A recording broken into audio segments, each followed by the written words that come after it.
Assalamualaikum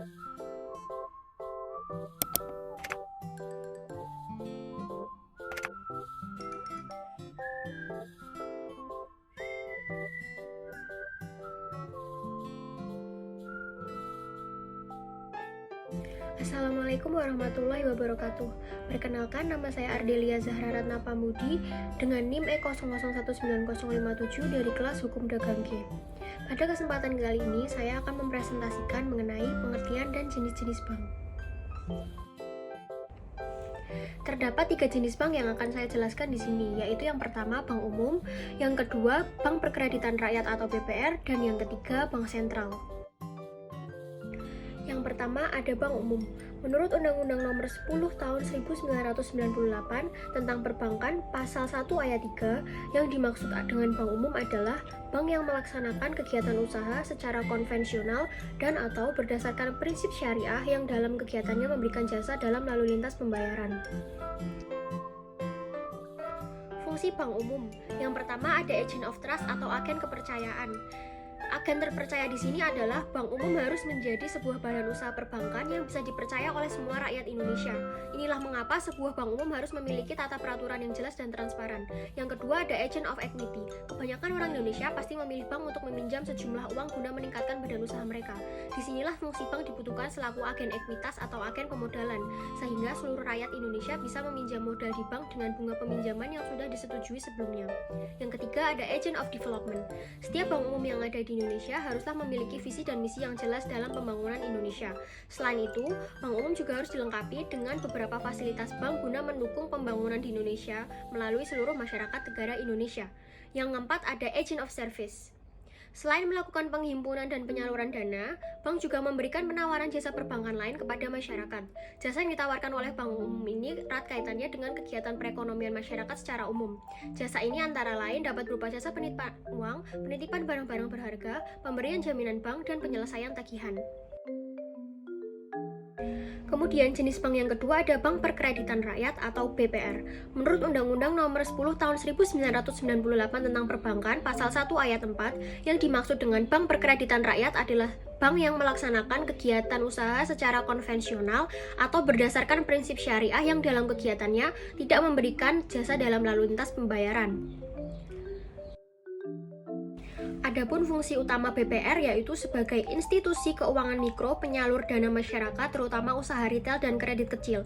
BPR melayani kebutuhan masyarakat yang umumnya adalah seorang nelayan, petani, pengusaha kecil, pedagang, peternak, hingga pensiunan. BPR berfokus kepada masyarakat di wilayah terpencil agar mampu mewujudkan pemerataan ekonomi dan masyarakat terhindar dari kegiatan para rentenir.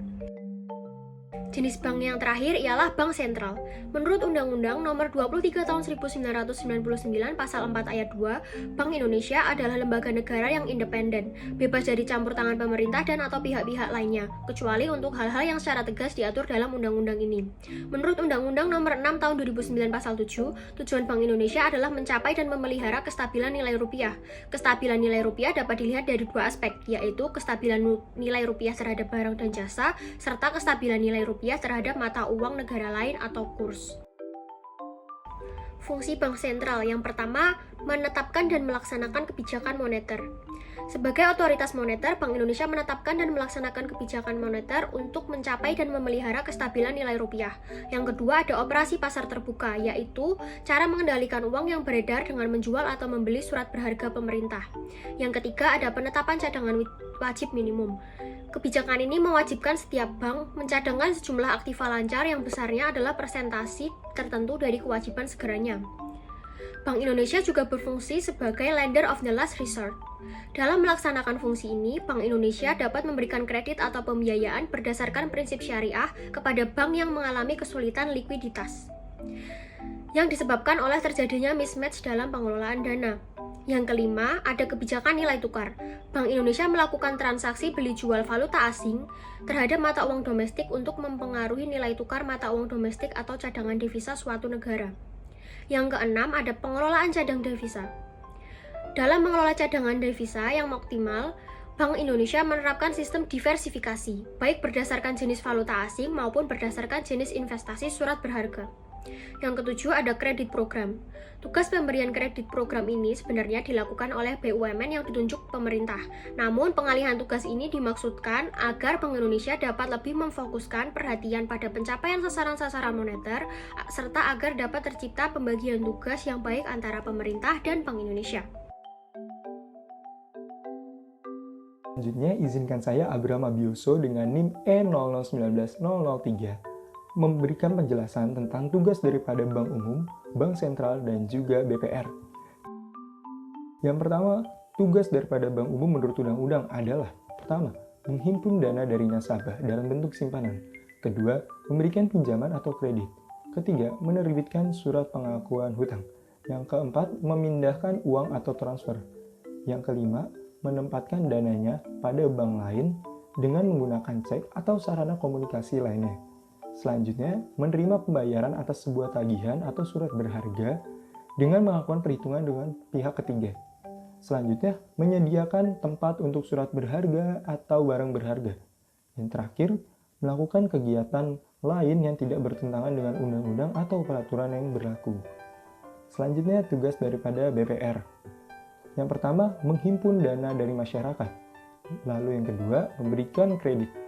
Yang ketiga, menyediakan pembiayaan bagi masyarakat dengan prinsip bagi hasil. Yang keempat, menempatkan dananya dalam bentuk sertifikat Bank Indonesia, deposito berjangka, sertifikat deposito, dan tabungan lainnya. Lalu selanjutnya, ada juga tugas daripada Bank Sentral itu sendiri. Yang pertama, mengatur sirkulasi uang dan juga stabilisasi nilai rupiah.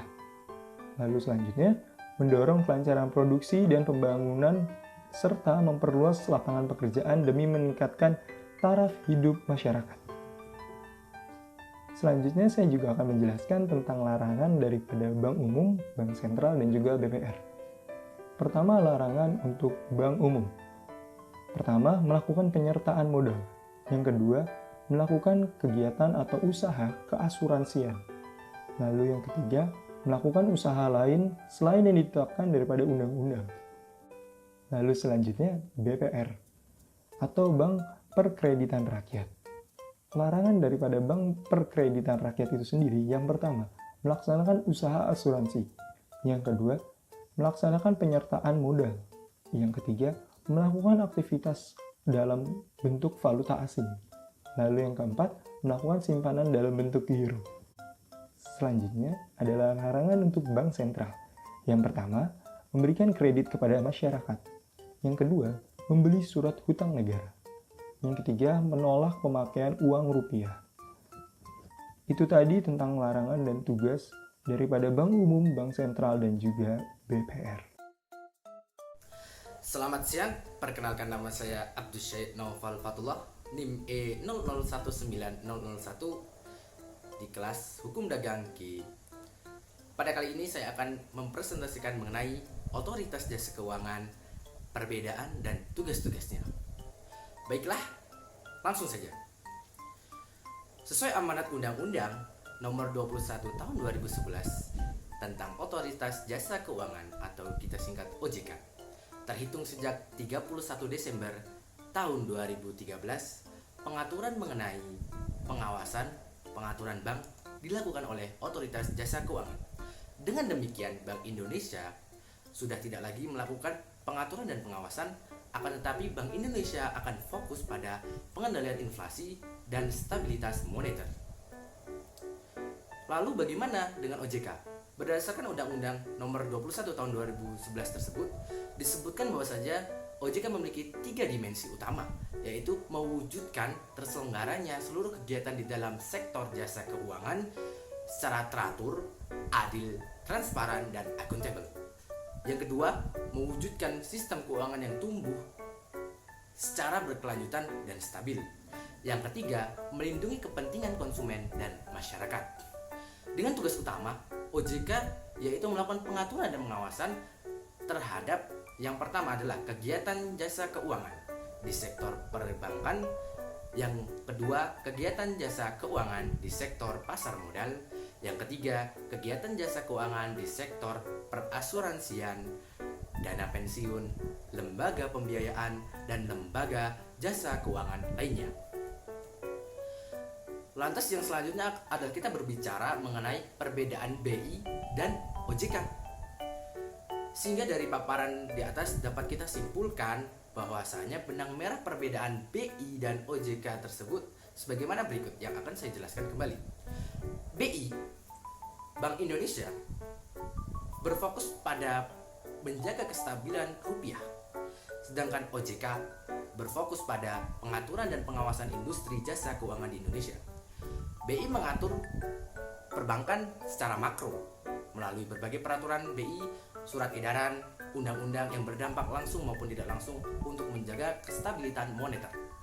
Akan tetapi, OJK mengatur perbankan secara langsung, yaitu mikro, melalui kegiatan pengawasan, pengaturan OJK, SE, undang-undang yang berdampak terhadap perbankan. Yang selanjutnya, perbedaan antara BI dan OJK, nasabah mengalami keluhan terhadap pelayanan terkait industri keuangan dapat melaporkan kepada OJK, bukan kepada Bank Indonesia. Alur pelaporannya kita bisa lihat di website OJK. Yang selanjutnya termasuk ke laporan itu termasuk dalam keluhan terhadap pelayanan bank, leasing, pasar modal, hingga investasi bodong. Karena salah satu tugas utama dari OJK adalah melindungi kepentingan konsumen dan masyarakat sebagaimana di slide yang sebelumnya saya tampilkan. Per 1 Januari 2018, BI Checking akan dialihkan ke SLIK OJK, Sistem Layanan Informasi Keuangan OJK. Demikian materi yang saya sampaikan. Terima kasih. Saya Salsabila Rahmadani, NIM E00193383 akan mempresentasikan tentang produk perhimpunan dan penyaluran dana. Himpunan dana atau funding adalah kegiatan usaha lembaga keuangan dalam menarik dan mengumpulkan dana-dana dari masyarakat dan menampungnya. Kegiatan ini dilakukan untuk menawarkan berbagai jenis simpanan. Yang pertama, ada simpanan giro atau demand deposit. Simpanan giro adalah simpanan pada bank yang penarikannya dapat dilakukan setiap saat dengan menggunakan biliet giro atau cek dengan cara pemindah bukuan. Rekening giro biasa digunakan karena merupakan dana murah sebab bunga yang diberikan kepada nasabah juga relatif rendah dibandingkan dengan simpanan lainnya. Yang kedua ada simpanan tabungan atau saving deposit. Simpanan tabungan adalah simpanan pada bank yang penarikannya sesuai dengan persyaratan bank. Bisa menggunakan anjungan tunai mandiri, buku tabungan, kwitansi, dan slip penarikan. Besarnya bunga tabungan tergantung kebijakan bank yang bersangkutan, namun biasanya relatif lebih tinggi dari rekening giro. Yang ketiga, ada simpanan deposito atau time deposit. Simpanan deposito adalah simpanan yang memiliki jangka waktu tertentu yang umumnya adalah 1 bulan, 3 bulan, 6 bulan, dan 12 bulan. Jadi penarikan simpanan bisa dilakukan sesuai jangka waktu tersebut.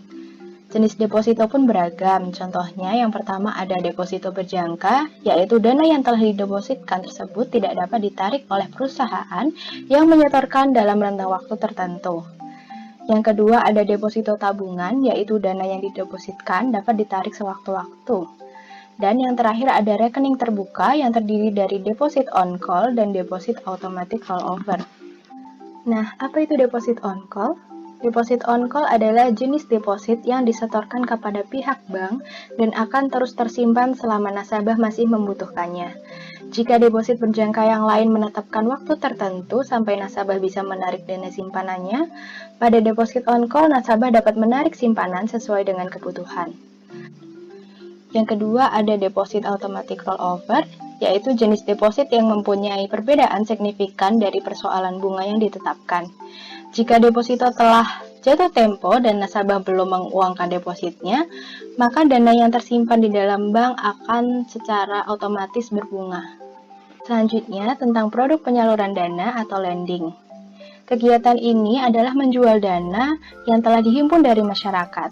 Penyaluran dana yang dilakukan oleh bank ini dilakukan dengan memberikan pinjaman kepada masyarakat yang dikenal dengan nama kredit. Yang pertama ada kredit investasi. Kredit investasi adalah kredit yang diberikan kepada nasabah yang melakukan investasi atau penanaman modal. Contohnya, kredit membangun pabrik, membeli peralatan pabrik seperti mesin dan lainnya. Yang kedua ada kredit konsumtif, yaitu kredit yang digunakan untuk keperluan pribadi. Contohnya kredit perumahan, kredit kendaraan bermotor, dan yang lainnya. Yang ketiga ada kredit modal kerja. Kredit modal kerja adalah kredit yang digunakan nasabah untuk modal usaha. Kredit jenis ini biasanya hanya berjangka waktu pendek atau tidak lebih dari 1 tahun. Contohnya, kredit untuk membayar gaji karyawan, kredit membayar bahan baku, dan kredit modal kerja lainnya. Yang terakhir ada kredit perdagangan, yaitu kredit yang diberikan kepada pedagang untuk mengembangkan kegiatan dagangnya. Contohnya adalah untuk memberi barang dagang kepada para supplier atau agen. Sekian presentasi dari saya, terima kasih. Assalamualaikum warahmatullahi wabarakatuh. Perkenalkan, nama saya Maitza Tika dengan NIM E01924. Di sini akan mempresentasikan tentang jasa-jasa yang ada di perbankan. Jasa-jasa bank merupakan kegiatan perbankan yang dilakukan oleh suatu bank untuk memperlancar kegiatan menghimpun dana dan menyalurkan dana. Bank melaksanakan jasa ini tidak hanya untuk menarik perhatian nasabah semata-mata, namun juga untuk mencari keuntungan yang disebut dengan fee-based. Jenis jasa apa aja sih yang ada di perbankan itu? Yang pertama ada clearing atau pertukaran warkat atau data keuangan elektronik antar bank, baik atas nama bank maupun nasabah yang hasil perhitungannya diselesaikan pada waktu tertentu. Selanjutnya ada transfer. Transfer merupakan jasa pengiriman uang lewat bank, baik dalam kota, luar kota, maupun antar negara. Yang ketiga ada inkaso atau kegiatan jasa bank melakukan amanat pihak ketiga dalam bentuk penagihan kepada seseorang atau badan tertentu di kota lain yang ditunjuk oleh pihak pemberi amanat. Selanjutnya ada safe deposit box atau penyewaan box untuk menyimpan barang-barang berharga dalam jangka waktu tertentu. Barang-barang berharga yang disimpan di dalam kotak pengaman merupakan simpanan dalam bentuk tertutup yang tidak bisa diakses oleh pihak bank. Selanjutnya ada bank garansi atau jaminan yang diberikan bank kepada nasabah untuk memenuhi suatu kewajiban.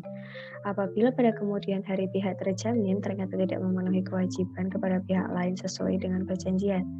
Selanjutnya ada payment point atau dana pembayaran dari masyarakat yang dikumpulkan untuk keuntungan rekening giro pihak tertentu. Biasanya berasal dari penjualan jasa suatu badan atau perusahaan yang pembayarannya dilakukan melalui bank secara periodik, misalnya pembayaran untuk rekening listrik pada PLN atau pembayaran pajak bumi bangunan. Selanjutnya ada credit card atau alat pembayaran pengganti uang tunai atau cek dengan batas jumlah atau limit tertentu. Selanjutnya ada traveler check atau warkat berharga atas nama yang diterbitkan oleh suatu bank dengan masa berlaku tidak terbatas, dapat diuangkan di mana saja dan kapan saja.